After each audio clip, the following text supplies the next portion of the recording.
Comparative analysis आप करें और देखेंगे क्या वास्तव में ये वो विद्यालय है जिसको हम निपुण देखना चाहते थे या जहां हम कुछ सीखने के लिए जाना चाहते थे। और क्या जब आप उस विद्यालय में जा रहे होंगे तो वहां से 3 दिन बाद जब आप वापस आएंगे तो क्या आप ये कह पाने में सक्षम होंगे कि वाकई में इस विद्यालय से मैं वापस कुछ ना कुछ सीख के आया हूं, या यही बात रिपीट कर रहे होंगे कि क्या था कुछ भी तो नहीं था, ऐसी तो है हमारे यहाँ भी कुछ नहीं, खाली सरकार का पैसा भी फूक रहा है, हमारा टाइम भी फूक रहा है, बच्चे भी बर्बाद हो रहे हैं। ये बात समझ रहे हैं आप?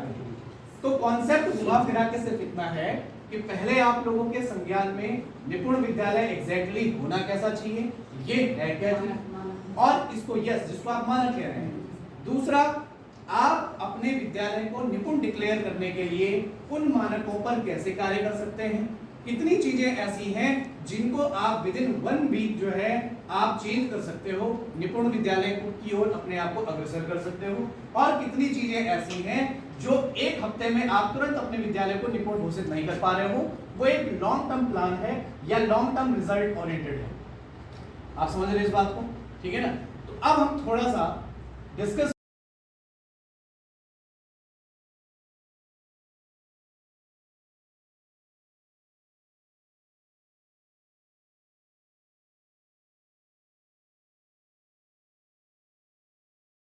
प्रेरणा गेन का होना कंपलसरी नहीं है, इससे कोई ज्यादा मतलब नहीं है। प्रतिज्ञा जरूरी है क्योंकि ये आपके जहन की चीज है।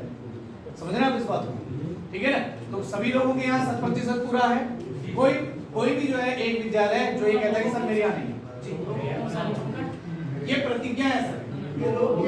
लोगों निपुणता जो दिख रहा है ना, 2 बच्चे हाथ में यूं करके, एक जो है रेड कलर का और एक जो है स्काई ब्लू कलर का, आपने आज तक निपुण का लोगो नहीं देखा है। ये चीज 10 मिनट का काम है, 250 रुपए लग रहे हैं या 300-500 रुपए लग रहे हैं। कंपोजिट ग्रांट आपको दे रखी है, नहीं आ रखी है तो जब आएगी तब उससे मैनेज कर लेना उन चीजों को। वहां से आप जो कंपोजिट ग्रांट जो विद्यालय के लिए, जो दूसरा बिंदु है वो कहता है कि आपके विद्यालय में जो शिक्षक साथी हैं क्या उनको जो भाषाई अवधारणा है या जिसको आप जो है क्या कह रहे हैं, लिटरेसी कह रहे हैं, साक्षरता कह रहे हैं, मूलभूत साक्षरता, और जो संख्या ज्ञान है न्यूमरेसी जिसको आप कह रहे हैं, इनके कितने घटक होते हैं क्या इसकी जानकारी नहीं है। 2022 में प्रशिक्षण हुआ, 2023 में प्रशिक्षण हुआ, 2024 में पुनः प्रशिक्षण हो रहा है, 3 सालों से कंटिन्यू प्रशिक्षण हो रहे हैं। आपको शिक्षक संदर्शिकाएं वितरित की जा चुकी हैं और उसके बाद 6-6 दिन तक आप लोगों को सिर्फ वही ढोल बजाया गया कि जो है भाषा के आपके 8 घटक या 6 घटक हैं, संख्या ज्ञान के आपके 6 या 8 घटक हैं, जो भी हैं, एक में 8 और एक में 6 होता है, तो वो आप लोग जो है रोज पढ़ रहे हैं। ठीक है ना? तो क्या आपको इसकी जानकारी है? अगर है तो 6 नंबर, अगर नहीं है तो 2 मिनट के लिए अपनी किताब खोल लीजिए, पीपीटी खोल लीजिए पुरानी ट्रेनिंगों की या शिक्षक संदर्शिका खोल लीजिए, केवल उनके नाम आपस में शेयर कर लीजिए एक दूसरे। चलो यार जरा देखते हैं क्या दिक्कत आ रही है। कितने घटक हैं भाई? यही तो 6 घटक हैं भाषा के, यही तो 8 घटक हैं गणित के, नाम ही तो याद करना है। बाकी उसके बारे में तो आप 1-1 घंटा व्याख्यान दे सकते हैं। शिक्षक हैं तो रुकने से, बोलने से रुक कभी हो ही नहीं सकते। छोटे शब्दों का ज्ञान हो रहा है जिनको वो वाक्य बना के अधूरा वाक्य पूरा कर रहा है। और जब वो और बड़ा हो जाता है तो छठा और अंतिम घटक कि वो अपनी बात को फ्लुएंटली बोल पा रहा है, यानी कि जो है पूरी बात आपसे रख पा रहा है कि मुझे पानी चाहिए, चलो बाजार मुझे घुमाने ले जाओ, इस टाइप की चीजें। तो वो आपका धारा प्रवाह हो गया एक प्रकार। तो वो तो गया आपके घटक, क्या याद करना है इसमें? ऐसा तो कुछ है ही नहीं जो रटने लायक कोई चीज हो। तो इस प्रकार से यदि आपके शिक्षकों को, जितने भी हमारे विद्यालय के साथी हैं, उनको यदि भाषाई जो अवधारणा है या संख्या ज्ञान की जो अवधारणा है उनके घटकों का यदि ज्ञान है तो आपको 6 नंबर मिल गया। अगर ज्ञान नहीं है तो 5 मिनट में आपस में चर्चा कर लीजिए, सबको याद हो जाता है। हो गए 6 नंबर तैयार। कितने नंबर हो गए? 12 नंबर हो गए? नहीं हुए? तीसरा बिंदु क्या कह रहा है? आपके विद्यालय में जो छात्रों की उपस्थिति है वो लगभग 85% है। 85 नहीं, आप 80 भी मान लीजिए, कोई दिक्कत नहीं। बहुत कोई जो है कैलकुलेटर बैठ के नहीं लगा हुआ है वहां पर, मोटा मोटा देखते हैं लोग। आज आपके विद्यालय में कोई टीम आई तो वो पिछले 5-7 दिन का देखेगा ज्यादा से ज्यादा कि हाँ ठीक है मिलेगा। अगर मध्यम दे रहे हो यानी कि आपकी जो है प्रगति वो औसतन मध्यम स्तर की है तो आप अपने आप को जो है 4 नंबर दीजिए, और अगर निम्न स्तर की है तो आपको 1, 2, 3 दे दीजिए, क्या दिक्कत है। 8 नंबर का कोई प्रश्न है या 10, अगर 10 नंबर का कोई प्रश्न है तो उत्तम वाली कैटेगरी में आप 8, 9, 10 दीजिए, मध्यम वाली कैटेगरी में आप 6, 7 दीजिए, और आप 1 से 5 दे दीजिए। अब बताइए यहाँ पर सपोज अगर ये प्रश्न 6 नंबर का है तो इस 6 नंबर के प्रश्न में जो है आप अपने आप को 4 भी दे सकते हो, 5 भी दे सकते हो, 6 भी दे सकते हो, 0 तो नहीं दे रहे हो। कहने का मतलब मेरा ये है कितने नंबर हो गए, अगर मैं मान के चलूं किसी विद्यालय में औसतन है तो 4 नंबर इसके हो गए। और आपका फिर 12 और 4 16 हो गया ना। आगे बढ़िए अगला बिंदु, चौथा बिंदु। चौथा बिंदु आपको क्या कहता है कि क्या आपके विद्यालयों में आपके पास मोबाइल्स होंगे, उसमें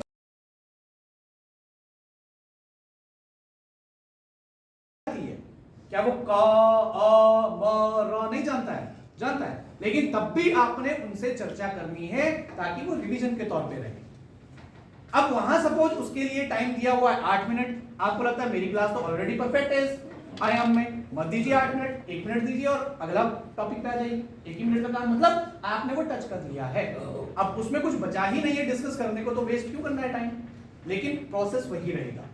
आपने ध्वनि जागरूकता को टच कर लिया, उसके बाद आपने प्रत्येक कक्षा के स्तर पर जो है बच्चे के लिए क्या लिख दिया, आपने एक अक्षर लिख दिया सपोज ल। अब बच्चे क्या लिखा बेटा, ये बताओ जरा, हिसाब ल। अच्छा चलो दूसरा बताओ, ये क्या लिखा है, हिसाब स्र।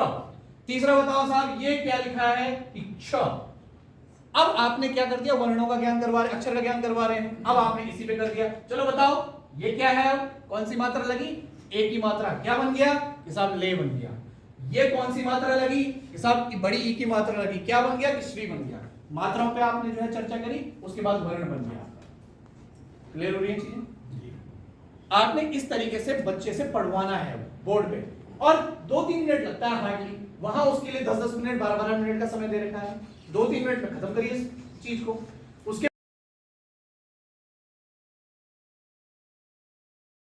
नहीं है सभी के यहाँ होगी ना, और उसका यूज भी हो ही रहा होगा, और आप दिखाओगे कैसे कि यूज हो रहा है। उस किट को डब्बे से निकाल के आप जो है एक ऐसे विजिबल प्लेस पे रख दीजिए जहां पर कोई अगर आए तो उसको लगे अरे वाह टीलम भी बने हुए हैं, किट भी रखी हुई है, इसका मतलब यूज हो ही रहा होगा। और जिस दिन कोई आ जाता है एक ही डोरी में उसको जो है अगर कहानी पढ़नी है तो वो फट से अपने क्लास 4 में जाएगा। अब फिर देखा उसने कहानी पढ़नी है, यहाँ नहीं मिलेगा, यहाँ से कोई किताब उठाई और पढ़ना शुरू कर दिया। आसान है कि नहीं उसके लिए? तो स्वतंत्र पाठन की जो ये अवधारणा है, बच्चे के लिए चयन के स्वतंत्र की जो ये अवधारणा है, ये भी आपके उस रीडिंग कॉर्नर में पुष्ट होनी चाहिए। अगर ऐसा हो रहा है आपकी लाइब्रेरी बेस्ट है। नहीं कर सकते क्या इसको? अब उस रजिस्टर का प्रभार किसके पास होता है? बच्चों के पास। सब जगह यही होता है, होता है नहीं होता है? सारा काम हमने करा हुआ है ऑलरेडी, आपको केवल किताबों को चैनलाइज करना है। तो अब वो जो परीक्षा, वो जो आपने रजिस्टर का प्रभार बच्चों को दे रखा है, वो तो अनौपचारिक तौर पर दे रखा है। आपने 2-4 बच्चों को बोल दिया कि बेटा तुम देखोगे रजिस्टर अपने पास रखो, ऐसे ही तो बोला होगा। कहीं उसकी अंकना है कि कई विद्यालयों में रहता भी है, क्योंकि जो है जब ऑडिट की बात आती है तो वहां पर यही चीज आपने लाइब्रेरी को जो है या आपकी जो रीडिंग कॉर्नर है उसको बेस्ट जो है आपने डेकोरेट कर दिया है।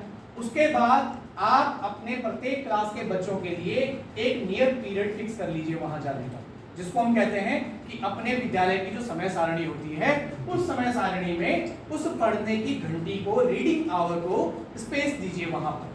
जैसे आप बनाते हो ना टाइम टेबल कि जो है सुबह इतने बजे घंटी थी वहां जाने के संबंध में प्रोत्साहित भी किया जाए। तो हम चाहते हैं कि हमारे मोरी ब्लॉक से भी जो है कुछ ऐसी रीडिंग कॉर्नर्स या ऐसी लाइब्रेरीज डेवलप हो जिनके लिए जो है हम आराम से कह सकें कि भाई फलां जगह जो है हिम्मत है तो जाके देखो लिवाड़ी में, वहाँ एक रीडिंग कॉर्नर है हमारा, उस रीडिंग कॉर्नर के आगे सब फेल है, जाओ अगर हिम्मत है। बच्चे कितना सीख पाए हैं? आप कहते हैं साहब मेरे यहाँ बच्चे अभी तो एडमिशन लिए बेचारे, क्या सीखे? कुछ नहीं, निम्न दे दो अपने आप, 5 नंबर दे दो, दोनों में 5 नंबर, कितना हो गया? अब बताओ, अब बताइए हुए निपुण की नहीं हुए? कितने लोग कह रहे हैं कि मैं अब भी निपुण नहीं हूँ? और अगर अब भी आप लोग निपुण नहीं है बताओ मैं कर दूंगा बात है जाएगा। मैं उम्मीद करूं कि आने वाली 9 तारीख से यदि मेरा जो है अनुभव आधारित प्रशिक्षण जो है आपके विकास खंड में संचालित अगर होने वाला है तो मुझे कम से कम 20 जो है विद्यालय आपके ट्रेनिंग सेंटर के तौर पर निपुण घोषित हुए मिलेंगे। क्या मैं ये मान के चलूं? ज्यादा होंगे? इससे अच्छा क्या हो सकता है? सोने पे सुहागा है। मैं तो एक्सपेक्ट कर रहा हूँ मुझे 15 भी मिल जाए बहुत है, ताकि मेरी ट्रेनिंग जो है एक कंसिस्टेंट वे में विदाउट